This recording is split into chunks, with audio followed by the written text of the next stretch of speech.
Hello mga boss. So again, I will give you tutorials on how to make parley bets po.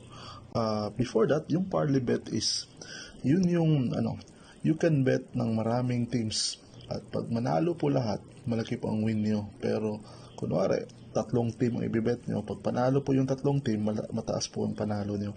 Pero pag talo po yung isa, talo po entire bet nyo. So ganito lang po. Kunwari, gusto natin Warriors, tsaka Phoenix, tsaka Clippers. So, yung Warriors nasa taas, yung Blazers nasa baba. So, yung Warriors, yun po yung Team 1. So, click natin yung Team 1. Okay? Since Parley Bet po, maraming teams i-click natin. So, click natin yung drop down or arrow down. Tapos, click natin yung Phoenix. Phoenix nasa taas. So, Team 1. At saka Clippers. So, yung sa third team natin, Clippers, gusto natin yung merong minus. So, click natin yung game. Okay? Don't worry, hindi po mawawala yung bets nyo. Nasa bet slips na po. Nasa lower right side portion. Okay? Yung Clippers is nasa right side. So, gusto natin, Clippers minus 2. Or let's say, Clippers plus 4.5.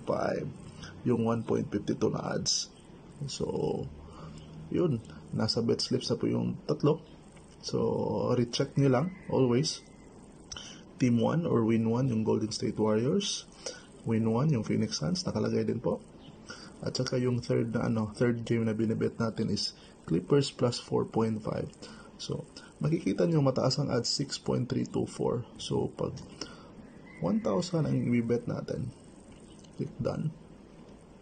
You can see na yung possible win is 6,324. So, again, tatlo po yung games or teams na pinili natin po mga boss. So, pag panalo silang tatlo, panalo yung odds nila, ito po yung possible win, 6,324. Pero, pag talo kahit isa lang, talo po ang bet natin. Okay? Question, paano pag merong tabla? Pag merong tabla, since pick 3 po ito, parlay 3, magiging pick 2 na lang po. Iba na lang po yung computation ng pick 2. So mga boss, ganito lang po ang parley bet. So place bet kung gusto niyo nga mag-bet. Make sure na i-review niyo always. So di ako mapapag-bet ngayon kasi walang pondo yung account ko. So pag ayaw niyo naman, so you can click remove all or pwede yung X kung saan yung hindi niyo gusto. Kunwari yung Denver, X natin, close natin. So, ganito lang po. So, nag-adjust na lang po ng pick 2 parley bets. So, if ever you have questions mga boss, just send us a message lang po. Bet moderately always po tayo mga boss.